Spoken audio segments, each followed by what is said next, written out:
said by Ciro Discepolo, even today all over the world, small minorities are oppressed, tortured, killed for that immortal germ that is part of human nature and that is inspired by deep hatreds generated by extremist and fanatical beliefs. This is the case of the South Africans in Pretoria, who tried to crush an overwhelming black majority with the use of armored vehicles. It is also the situation of the Kurds, who, albeit in different ways, are discriminated against in various areas of the Middle East.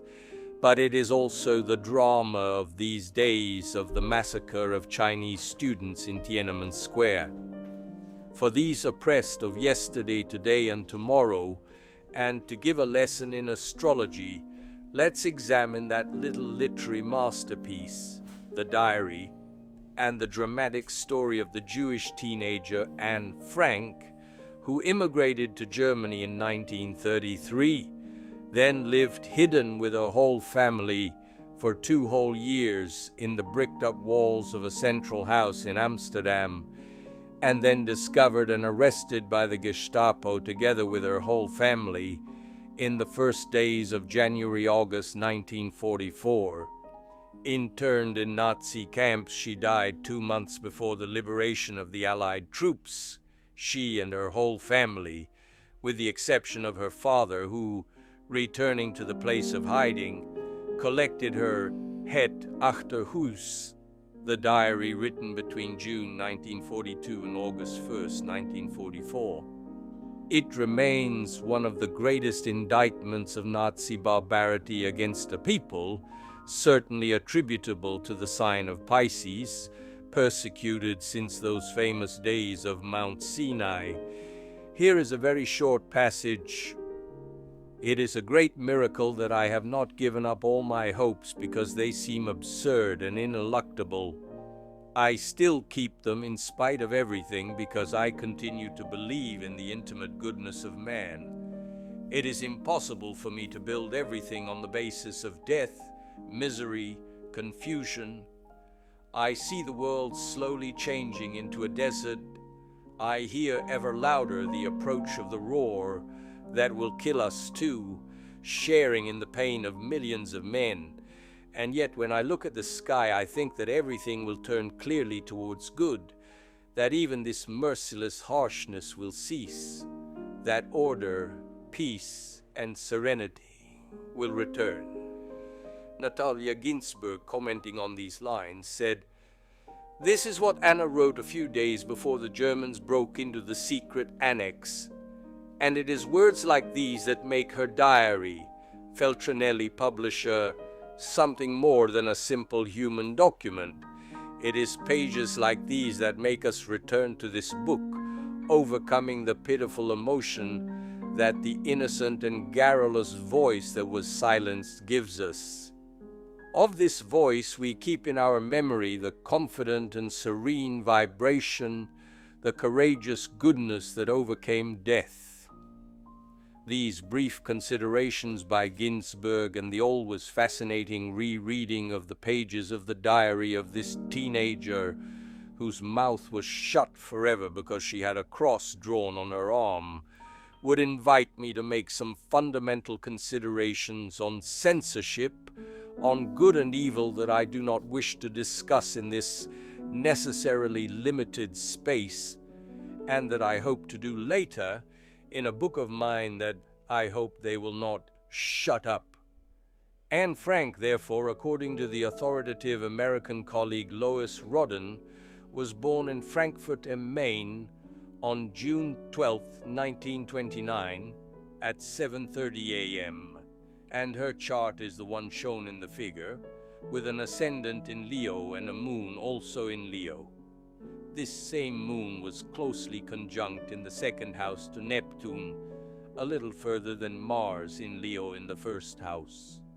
This first reading, wanting to make it a textbook in a war period during the Holocaust committed by the Nazis against the Jews, could be read, without too much interpretative effort, as a violent death, killing, assassination for a faith, and it matters little whether the German authorities declare that she died of typhus, or was instead more hastily eliminated with a gas shower and then cremated.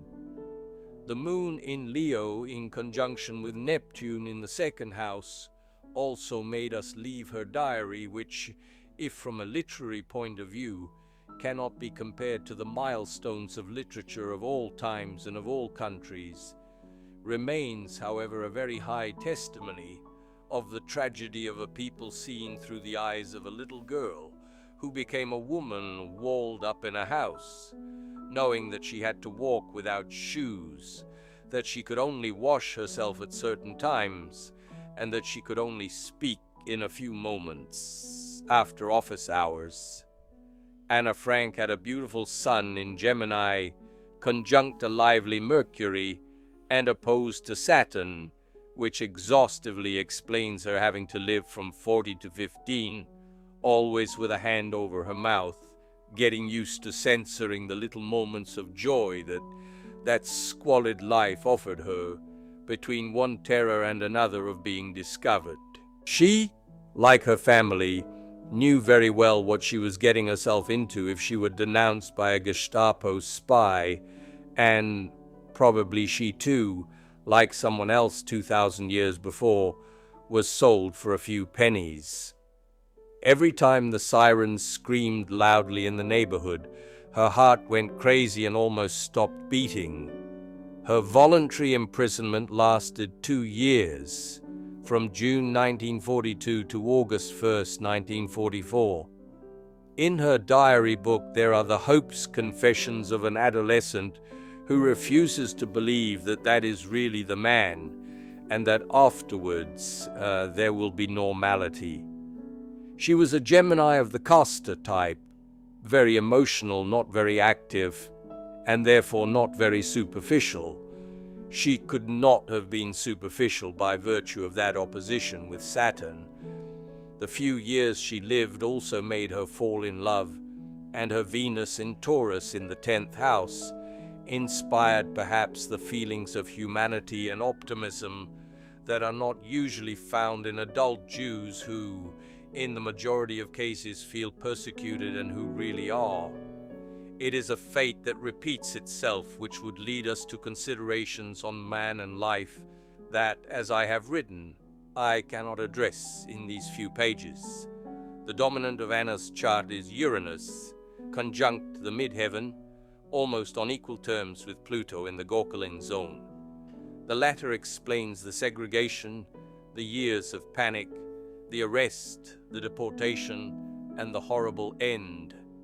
Uranus tells us about great twists and turns in the course of his life. His father was very rich and a banker. Then they had to escape from Nazi Germany and go to Free Holland for a short time. Then they hid in that kind of dark tunnel and also suffered hunger and all kinds of deprivation. Then came the arrest, as I said, and death.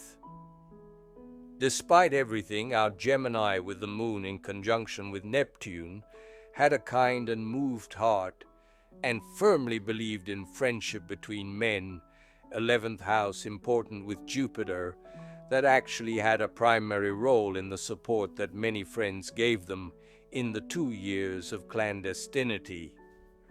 This makes me think more of some beautiful frames from the film of the same name by George Stevens than of a passage from the book, a black and white from 1958 to 1959, in which we see the protagonist who, during a spring day, perhaps her last, looks at a sliver of sky through the attic where she was hidden, and in that radiant sunset sees swallows flying by, and is moved comparing herself to their freedom. After all, our girl always carried a sliver of sky in her heart, and also the chirping of those swallows that on that occasion was spared, but that often were, are, and will be shot down by the wickedness of men. In June 1942, Anna began writing her diary, with Jupiter transiting her sun. This year, many Geminis have complained about not having obtained anything from the ultra-fast passage of the great benefit, but probably ours would never have thought, starting to write those pages, that she would have written an immortal book that alone speaks more than 1,000 frames, that show us how millions of naked skeleton men, after digging mass graves for themselves, were barbarically killed. This in compliance with what a small Austrian corporal, Adolf Hitler, had theorized, who had written in his Mein Kampf, the means capable of bringing about the easiest victory over reason, terror, and force. Anna heard for the last time the terrifying siren of the Gestapo men who on that occasion were coming for them. It was August 4th, 1944. She listened with her heart leaping into her throat to the decisive steps and the dry orders of Hitler's Schutzstaffel. Then the sad epilogue. The family was separated. In a truck she was sent to the Bergen-Belsen concentration camp and died there in March 1945.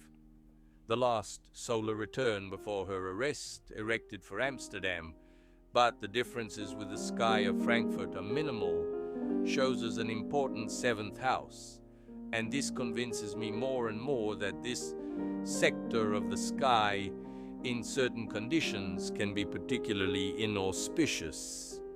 Today our children prefer to watch on television the third Sea Boys rather than films like those of Stevens, and I don't know if this is a good thing or a bad thing. Maybe they think that the monsters we have to defend ourselves from come from the technologically insane cartoons of Hollywood or Japanese horror. But without wanting to exert any form of violence or pressure, I believe that it is our duty as parents to educate them to also feed on real monsters, because every era hides many of them, perhaps disguised as ecological crusaders, or as great and benevolent hucksters of everyday life. Ciro Discepolo, taken from the book Ritratti di Celebrità, Ricerca 90 Editions, 1991.